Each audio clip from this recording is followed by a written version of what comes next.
Hi, everyone. It's Natalie. This week's podcast is so important on many levels. Betrayal is something that can hold your life back physically and mentally. It can keep you from a life of happiness and health. But betrayal is more than just hurt, it's deep. Sometimes we don't even know that what we're struggling from is something that may have happened to us as a child, or it could be something more recent. Could be personal, could also be professional. My guest and expert is Debi Silber. She's a holistic psychologist, a health, mindset, and personal development expert. She's also the author of Trust Again and is a two-time #1 international best-selling author of The Unshakable Woman and From Hardened to Healed. Love the title of her books. Her podcast, From Betrayal to Breakthrough, is also globally ranked within the top 1.5% of podcasts.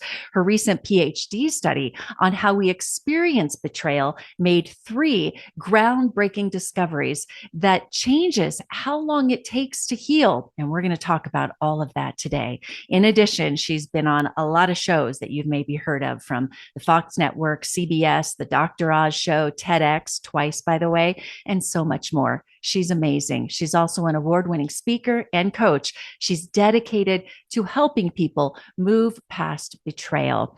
Thank you so much, by the way, for being here this week and listening to this podcast. I am so grateful for your love, your support, and your continual inspiration as listeners. Let's get started.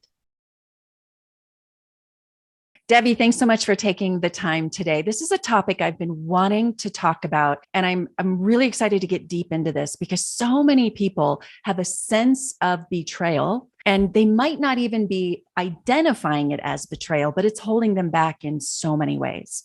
Yeah. And looking forward to this conversation. It's holding them back physically, mentally, emotionally. It's showing up in their health, in their work, in their relationships. For example, I'll see an unhealed betrayal in relationships in 2 ways.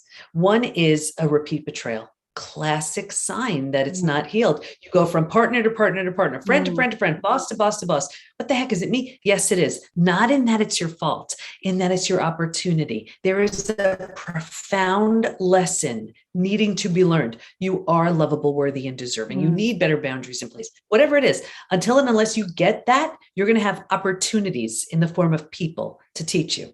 The other way we see it is in the big wall goes up. You know, people like that, right? They're like, nope, been there, done that. No one's getting near me again. They think it's coming from a place of strength, and it's not. It's coming from fear. And we see it in health and in work as well. I want to take a step back for a moment. Why did you decide to study this and to really dive in deep with this topic?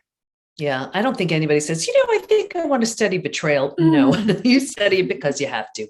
And it's my 30th year in business. And as life would change, so would business. So I started in health and then mindset and then personal development. And then I had a really painful betrayal from my family. Thought I did everything I needed to do to heal from that. And then it happened a few years later. This time it was my husband. That was the deal breaker. So I got him out of the house and looked at the 2 experiences thinking, okay, well, what's similar to these 2? Of course, me, but what else? And I realized boundaries were always getting crossed. I never took my own needs seriously. And I thought, well, if nothing changes, nothing changes. So here I was, 4 kids, 6 dogs, a thriving business. And I'm like, you know what? I'm going back for a PhD. I didn't know how I was going to pay for it. I didn't know how I was going to manage the time.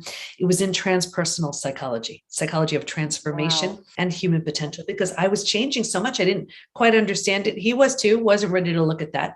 And then it was time to do a study.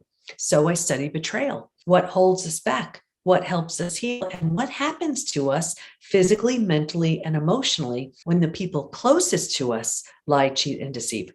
That study led to 3 discoveries, which changed my health, my work, my family, my life. Okay, so I want to hear about those discoveries in just a moment. You mentioned relationship betrayal. That's probably one of the biggest, but betrayal can look like a lot of things. So give me some examples of that. Yeah, it could be, you're a child and the parent does something awful. It could be as a grown child and you have a deal with your siblings. When mom and dad are older, we'll take care of them. And then where are they? It could be infidelity. It could be your business partner takes the company funds. It could be your best friend sharing your secret, someone abusing a position of authority. It has so many faces. Self-betrayal.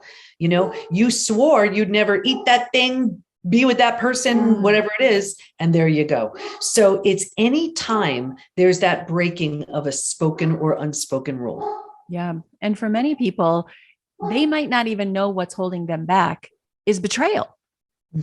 Exactly. And it's one of those things where you have physical, mental, and emotional symptoms, and you may just attribute it to age or stress and think, oh, well, that's what it is. No, it's not. It's your unhealed betrayal. And, we also think time will heal it. And it doesn't. Time, even a new relationship, won't heal it. And that was one of the discoveries. And I can share how we know that. Yeah. Okay. So I want you to talk about that, but you just made me think when you said we think time will heal it.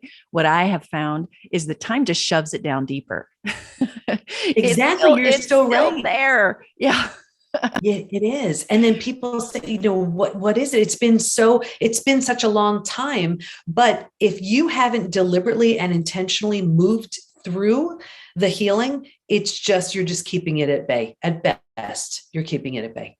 Okay. So let's talk about the discoveries and your work with us. So the first one was, I thought that I was originally studying betrayal and post-traumatic growth. And for those who aren't familiar, post-traumatic growth is, if you can imagine, kind of an upside of trauma, how that trauma, death of a loved one, disease, natural disaster, leaves you with a new awareness, insight, perspective you didn't have before. But I had been through death of a loved one, and I had been through disease. And I was like, nope, betrayal feels different for me. I didn't want to assume it was the same for everyone. So I asked my study participants, if you've been through other traumas besides betrayal, is it different for you? Unanimously, they said it's so different. And here's why. Because it feels so intentional, we take it so personally. So the entire self gets shattered. Rejection, abandonment, belonging, confidence, worthiness, trust. That's unique to betrayal. So that type of healing needed its own name, which is now called Post-Betrayal Transformation, the complete and total rebuild of your life and yourself after an experience with betrayal. So the first discovery was that betrayal is still a trauma, but a very different type of trauma. Okay. Boy, that's huge. That is huge, because you're right. We go through something really hard, a crisis, and you think you know how to move past things. Right. Like, think about it. You lose someone you love, you grieve, you're sad, you mourn the loss, but you don't necessarily lose your ability to trust. Right. You don't question your sanity. That's what betrayal does. So that was the first one. The second discovery was there's actually a collection of symptoms, physical, mental, and emotional, so common to betrayal. It's known as post-betrayal syndrome. And we've had 80,000 plus people take the post-betrayal syndrome quiz on our site to see to what extent they're struggling. A few things about that. We spoke before about time heals all wounds, and it does not. Here's where I have the proof. There's a question that says, is there anything else you'd like to share on the quiz? And people write things like, my betrayal happened 35 years ago and I'm unwilling to trust.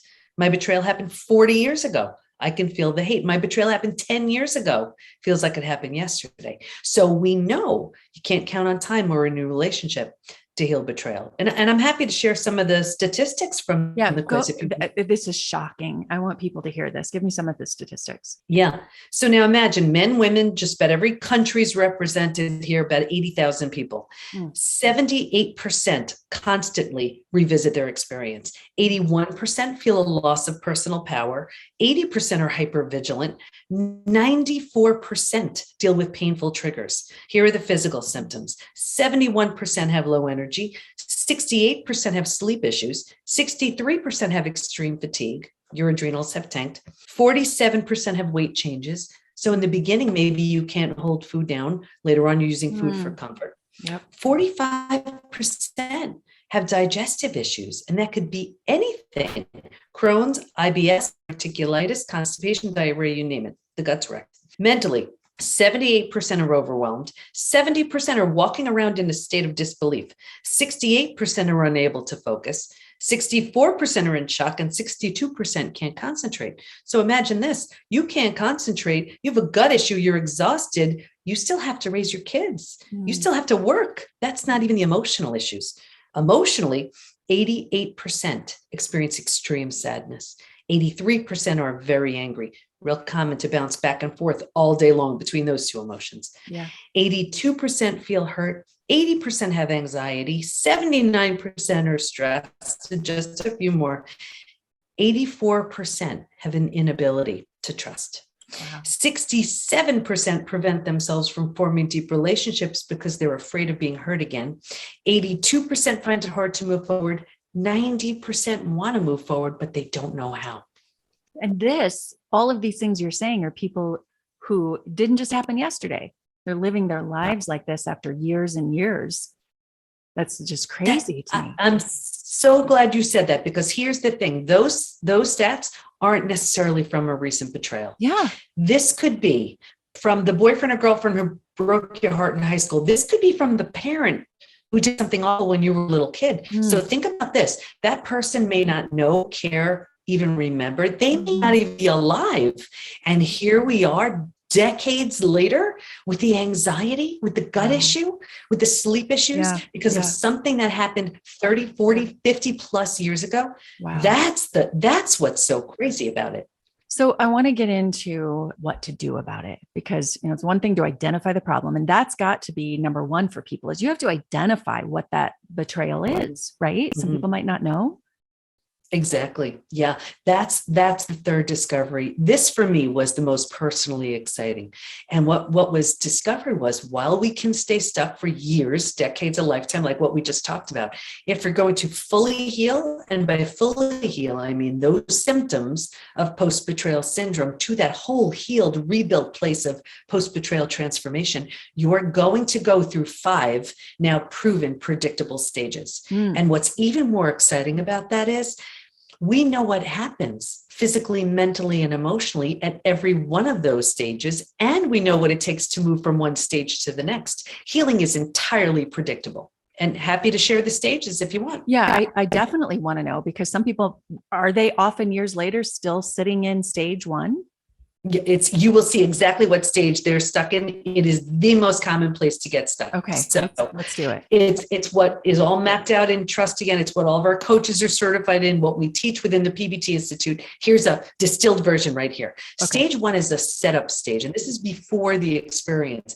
If you can imagine 4 legs of a table, the 4 legs being physical, mental, emotional, and spiritual. What I saw with everybody, me too, was a real heavy lean on the physical and the mental, thinking and doing, and kind of neglecting the emotional and the spiritual, feeling and being, right? If a table only has 2 legs, easy for that table to topple over. That's us.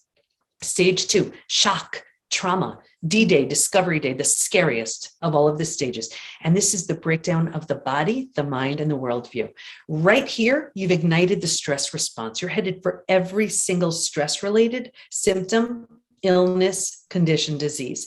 Your mind is in a state of overwhelm. You can't believe what you just learned. Yeah. You can't wrap your mind around it. It makes no sense. Yeah. And your worldview is shattered. Your worldview is your mental model, the rules that govern us, that prevent chaos. Don't go there, trust this person, And in one earth-shattering moment, every rule you've ever held to be real and true is no longer. The bottom has truly bottomed out on you, and a new bottom hasn't formed yet. So this is terrifying. Yeah. But think about it. If the bottom were to bottom out on you, what would you do? You'd grab hold of whatever you could to stay safe and stay alive. That's stage 3.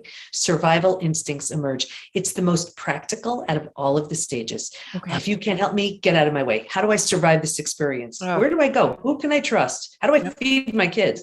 Here's the trap, though. Stage 3, by far, hands down, is the most common place we get stuck. Oh my gosh. I'm so relating to this right now. Living in survival mode, because that's what people often say, is exhausting. Exhausting. And all those symptoms of post-betrayal syndrome, that's where they arise. That's where they stay right here. You're going to see exactly why we get stuck here. Okay. Once we've figured out how to survive our experience, because it feels so much better than the shock and trauma of where we just came from, we think it's good. Because we don't know there's anywhere else to go. We don't know there's a stage 4 or stage 5. Transformation doesn't even begin until stage 4. But because we don't know there's anywhere else to go, we start planting roots here. We're not supposed to, but we don't know that. And 4 things happen. The first thing is we start getting all these small self benefits from being here. We get our story. We get to be right. We get someone to blame. We get sympathy from everyone we tell our story to, and on some level that feels good. So we plant deeper roots. We're not supposed to, but we don't know that. And now, because we're here longer than we should be, the mind starts doing things like, well, maybe you're not all that great. Maybe you deserved it. Maybe this, maybe that. So we plant deeper roots. Again, we're not supposed to be here, but we don't know that. Now, because these are the thoughts you're thinking, well, this is the energy you're putting out. Like energy attracts like energy. So now you're calling situations and circumstances and relationships towards you to confirm, yep, this is where you belong. It gets worse, but I'll get you out of here. Yeah. Because it feels so bad, but we don't know there's anywhere else to go. Right here is where we start using food, drugs, alcohol, work, TV, right? Keeping busy. And so think about it. We're resigning ourselves. We're like, this stinks, but I have to get through my day. So you do that for a day, a week, a month. Now it's a habit, a year, 10 years, 20 years. And I can see someone 20 years out and say, that emotional eating you're doing, that numbing in front of the TV, do you think that has anything to do with your betrayal? And they would look at me like I'm crazy. They would say it happened 20 years ago. All they did was put themselves in stage 3 and stay there. Does that make sense? I can think of so many people right now who are living in stage 3 and wondering what's wrong with themselves. And I see that often with things like you just mentioned, alcohol, lots of eating, lots of like, I've numbed this almost because I got comfortable here. And yes, exactly. So common. Hey everyone, it's Natalie. I am excited to let you know that I'm opening up spaces for collaboration and advertising and sponsorship on this podcast and on my YouTube channel. If you're a brand looking to grow in the wellness, family, or mindfulness spaces, I would love to collaborate with you. You can find a link to get in touch with me in the show notes, and you can always find out more about what I'm up to on natalietysdal.com. Okay. So how do you get out of stage 3? Yeah. So, it's crazy. So trust again maps out the 5 stages, but I wrote from hardened to healed just for stage 3. I'm like, you've been through the worst of it already. Yeah. You owe it to yourself to move through it. So when you're willingness is a big word right here, to let go of the small self benefits, grieve, mourn the loss, a bunch of things you need to do. You move to stage 4. Stage 4 is finding and adjusting to a new normal. So here's where you acknowledge, I can't undo what happened, but I control what I do with it. Just in that decision, you're turning down the stress response. You're not healing just yet, but at least you stop the massive damage you were creating in stage 2 and stage 3. Yeah. What stage 4 feels like is this. It's like if you've ever moved. If you've ever moved to a new house, office, condo, apartment, like your stuff isn't all there. It's not quite cozy yet, but it's like, okay, we can do this. We got this. It feels like that. But what's really interesting is this.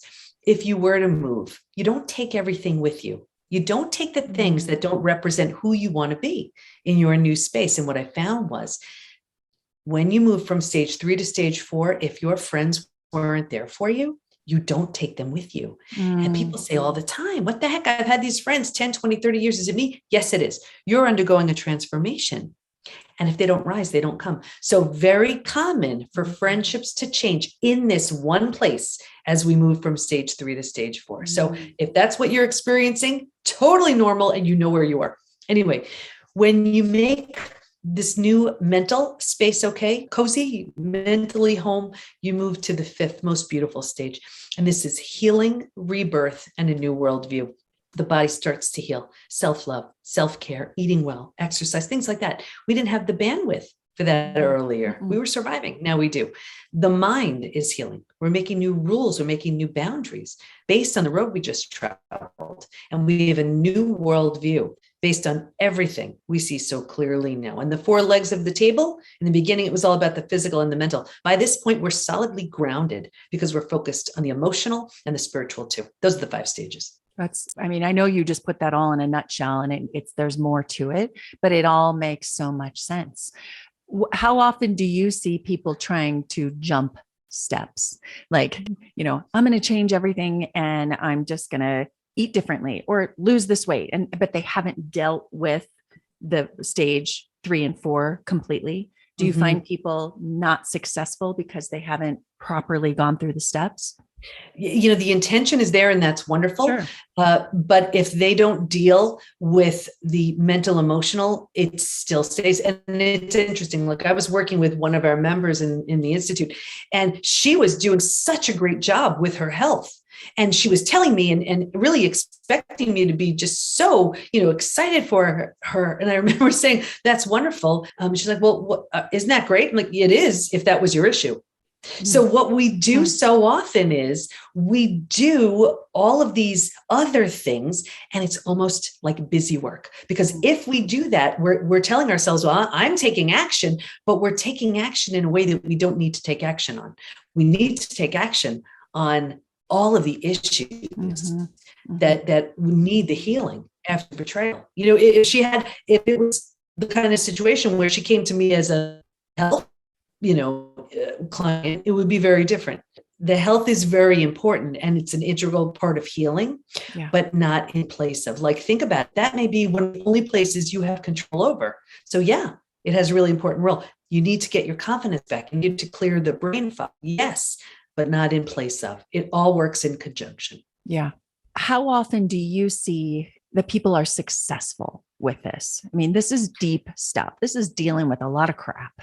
Like, how often do you see they can really come through this? That's all we see within the Institute, when people take the time, but there's a protocol. You need to move through the stages. You need the right type of support. The wrong type of support does way more harm than good. You need to heal physically, mentally and emotionally. You cannot just address this from one level. When you move through all of it and you're willing, then you absolutely move through the stages. It's like this. It's like, I remember my kids, they're in their 20s now, but they used to play with Legos. So imagine there's a Lego structure and it's not good. It's just there, Betrayal's like this. The entire structure gets completely destroyed. And you're looking at this just pile of Legos. Now, when it comes to rebuilding, here's where you're like, you know what? I don't want to use that piece. I don't want to build it like that. I want to do this. And you create something so intentional. That's what happens, like that stage 4, stage 5.